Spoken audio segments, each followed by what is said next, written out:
I wanted to talk a little bit about training volume.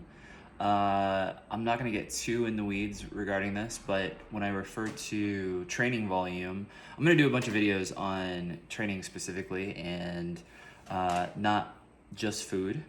And so when I say training volume, over time, in order to progress at the gym or just lifting at home, you want to increase your training volume. We know that through just countless scientific studies at this point. If you're wanting to make progress with your body, with your physique, getting stronger and all that, training volume has to go up. So what do I mean by that? Training volume refers to a couple different things. So a lot of times people assume progressive overload, increasing your training volume, just means increasing the weight.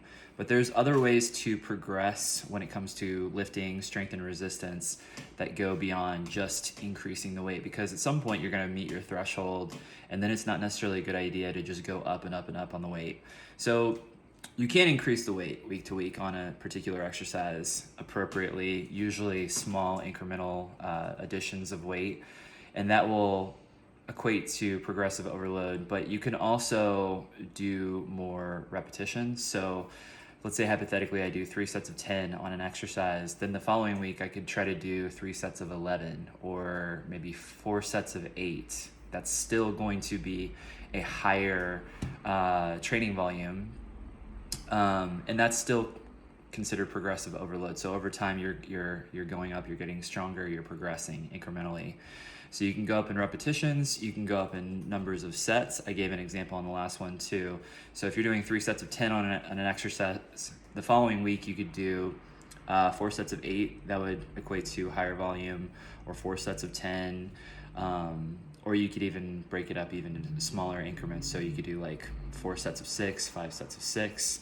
So those are 2 ways you can increase the training volume. You can also, by reps and sets, you can also increase the training volume by eliminating rest periods. So let's say you're doing like an arm exercise, and then the following week you want to increase the intensity or the training volume.